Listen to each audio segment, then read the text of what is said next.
emblema del periodismo, defensora de la democracia y los derechos humanos. Hoy nos dejó, pero hace muy poco nos regaló el privilegio de su última entrevista en televisión. Magdalena Ruiz Guiñazú nos dice: he vivido. Edición especial. Ahora. Definitivamente una edición especial del He Vivido, un día en el que no imaginábamos en este contexto estrenar, mostrarte este He Vivido tan particular. Valiente, inclaudicable, ejemplar, defensora de la democracia, del periodismo de calidad, Magdalena Ruiz Guiñazú. Querida Erika, me imagino lo conmocionante que es para vos presentar justamente hoy esta entrevista. Es que no se puede creer, ¿no? Cuando uno ha tenido la oportunidad de charlar con personas como ella, con ella en particular, que significa tanto, por todo lo que ha hecho a ver para la democracia de nuestro país, pero particularmente para quienes humildemente tratamos de dedicarnos al periodismo. Con todas las palabras elogiosas que acaban de tener para con ella, la generosidad es una de las características más intrínsecas de su ser. Una de esas personas que cuando llegamos a su casa nos recibió de la misma manera que recibe a alguien, a un familiar, con cariño, con entrega, con la tranquilidad de siéntanse cómodos, o utilicen el espacio como necesiten. Necesitamos correr esto acá, que en general hacemos varios cambios en las casas por tiros de cámara, de luz.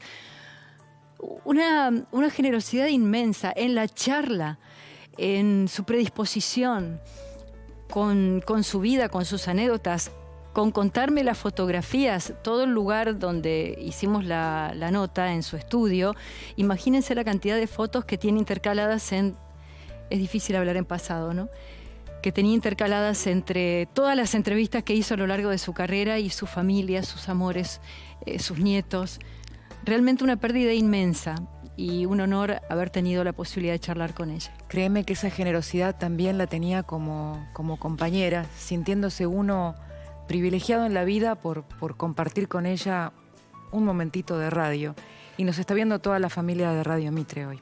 Magdalena Ruiz Guiñazú, un He Vivido que imaginamos definitivamente estrenar en otro contexto.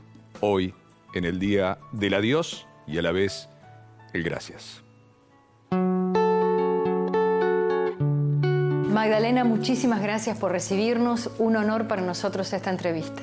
Muchas gracias. ¿Dónde naciste, Magdalena? Acá, provincia de Buenos Aires, en San Isidro. Pero estuviste poquito tiempo ahí.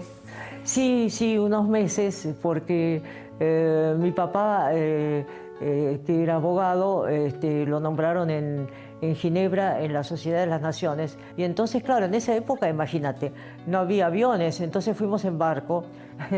Y mamá, pobre, siempre decía: lloraste todo el viaje. Vos eras la más chiquita de ¿cuántos hermanos? De 9 hermanos. ¿Cuántos años tenían tus papás cuando naciste? Y mira, debe haber sido una travesura que se mandaron cuando tenían 44, 45, una cosa así. Yo tenía adoración por mis hermanos. Y eran otra camada de padres, pero más jóvenes, ¿no? Por ejemplo, en vez de regalarte, te pongo una muñeca, te regalaban un libro de cuentos, ¿no? Y eso a mí me gustó mucho en la vida, me dio mucha felicidad, ¿no? ¿Y cómo fue vivir, al menos durante una etapa, en un palacio? Me refiero al Palacio San Martín, la época que vivieron ahí con tus papás. Sí, cuando al viejo lo nombraron canciller, vivíamos ahí, porque esa parte del ministerio era la vivienda del canciller, ¿no?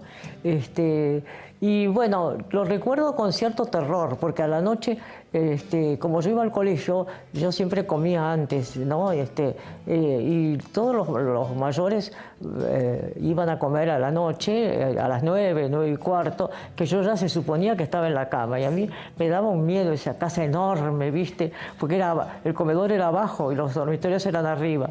¿Eras de hacer manualidades, que en la época se estilaba mucho que las niñas aprendan en su casa a tejer, a bordar, a hacer manualidades? Tejer sí, tejía bastante bien, debo decir.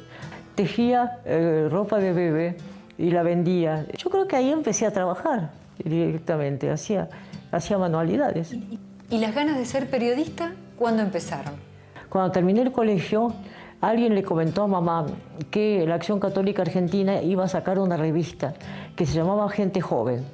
Entonces le dijeron, bueno, necesitamos un poco una che pibe, ¿viste? Alguien que haga todo. Que haga todo. Un poco entonces mamá me dijo, y yo, chocha, encantada, limpiaba la oficina, atendía el teléfono, abría la puerta, en fin, hacía un poco de todo. A César, tu primer marido, ¿cómo lo conociste? A través de amigos comunes.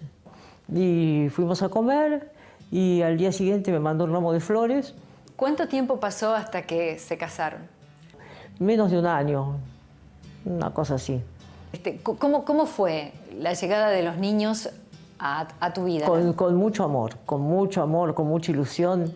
Yo tenía así una adoración por mis hijos y la sigo teniendo.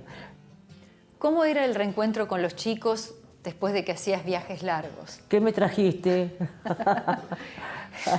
No importa la época, sigue siendo lo mismo, ¿no? Por supuesto, por supuesto. Desgraciadamente, el mayor, que era médico, murió. Tuvo un infarto masivo después de un partido de rugby. Eso es realmente muy terrible. Se murió al poco tiempo, a los 3 o 4 años, después de ese partido maldito, ¿no?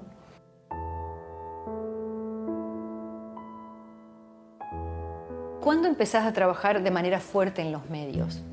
Y mira, de manera fuerte en Buenas tardes, mucho gusto. En la parte culinaria era Doña Petrona, en la parte ejercicios estaba Cormilló, en la parte modas Teté Custaró, y en noticias generales que iban desde asesinatos hasta romances, yo. Era un dream team, ¿no? Sí, más o menos, más o menos. ¿Y eso fue posterior a haber trabajado con Antonio Carrizo? No, lo de Antonio Carrizo vino después. Empezaba un nuevo noticiero que se llamaba La Primera de la Noche. Trabajando en Canal 7 te llega una propuesta, digamos, estelar, ¿no? De uno de los personajes más importantes de los medios en el país. Sí, efectivamente te estás refiriendo a Cacho Fontana, ¿no? Yo pensaba que era una cargada de mis compañeros. ¿Cómo a Cacho Fontana me va a llamar a mí? ¿Pero no sé. por qué? ¿Qué te habían dicho tus compañeros? Me dijeron, te llama Cacho Fontana. Entonces voy al teléfono y con esa voz inconfundible, acabo de verla en pantalla, quiero que trabaje para mí. Bueno, sí, entonces fui y hablamos y sí, empecé a trabajar para Cacho, que tenía unas ideas geniales, como fue, por ejemplo, traer a Liza Minnelli, como fue ir con el Papa a cruzar la cortina de hierro, que era la primera vez que se hacía, ¿no es cierto? ¿Cómo viviste el golpe del 76? Colegas habían desaparecido, algún fotógrafo había desaparecido,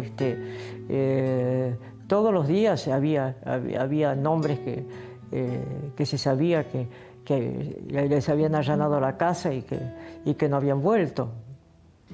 Ahora, fuiste de las primeras en darles voz a las madres de Plaza de Mayo.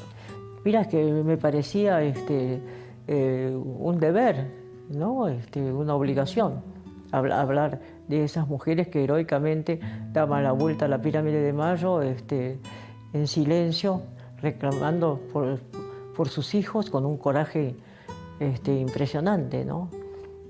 ¿Te amenazaban a vos?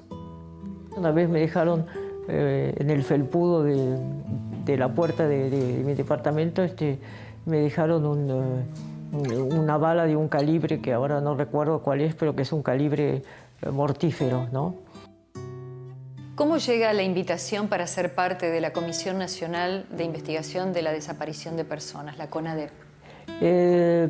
Vino José Ignacio López, con el que trabajábamos también en Continental, éramos compañeros, y que Alfonsín, cuando llega la democracia, lo nombra vocero presidencial Entonces viene a casa y me dice, mirá, en fin, lo que te imaginarás, se va a hacer una comisión así, así, así.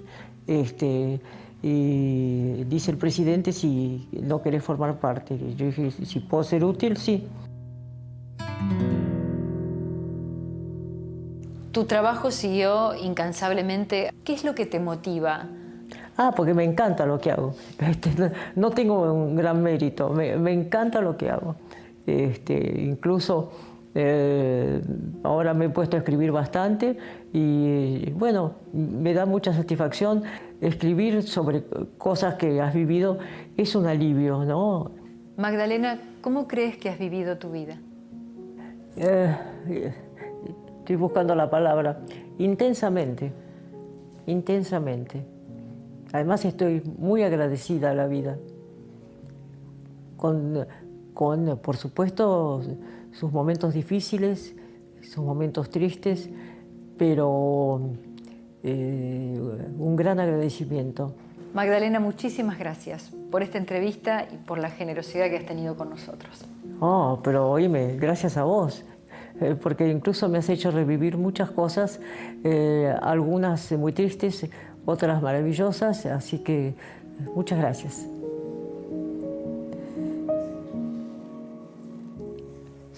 Vamos a extrañar mucho tu voz en la radio, Magdalena, y creo que muchos nos sentimos un poco más solos hoy, pero también con el ejemplo de la coherencia infinita. La verdad, perdón la tristeza, creo que esto sentimos muchos, que, bueno, en mi caso, para mí era mi referente desde niña y tuve la bendición de trabajar cerca de Magdalena. Condolencias a su familia, a sus nietos, que ella los amaba y que les contaba de lo que había vivido, como lo contó ahora para todos nosotros. Una mujer valiente cuando había que ser valiente, ¿no? Y la simpleza esa de la que hablan todos, que la han conocido, la simpleza de los grandes, ¿no? Siendo Magdalena. La humildad de decir, no tiene ningún mérito, todo lo que había hecho porque hacía lo que le gustaba. Lo que amaba. Nos quedamos charlando de periodismo un rato más después de terminada la entrevista y le comenté que yo estaba tratando de hacer una entrevista a una persona, pero no conseguía el número de teléfono. Y venía, acompáñame, y me llevó hasta su escritorio y sacó su agenda de papel, buscó el número de teléfono, llamó ella delante mío y me pasó el número de teléfono después. O sea... Generosa. Hasta el último momento y con toda su capacidad y su generosidad. Feminista a su manera también, ¿no? Porque recordemos, ella se separa de su marido cuando la ley de divorcio todavía no existía, tuvo hasta esa valentía en su momento, y después también pionera de las camas separadas. Ella también nos decía, 20 años de relación con una persona en la que se había acordado dormir en camas separadas porque... Con sus dos despertadores. Sí, porque claro, el que se levanta temprano, no muy temprano, también tiene otras cuestiones de su vida personal que no suele... de la que no suele hablar. Y acá ven en nuestra pantalla un cresponcito negro que estuvo a lo largo de todo el noticiero, como también nuestra forma de homenaje en este día de luto para el periodismo y para todos los que seguían a Magdalena en su brillante carrera, en su coherente y valiente carrera. Gracias, Eri. Se fue hoy el legado. No, definitivamente no. Gracias y respeto para ella y nuestro abrazo inconmensurable para todos aquellos que la admiran y esencialmente para sus seres queridos. No hay silencio para Magdalena, como dijo hoy un colega.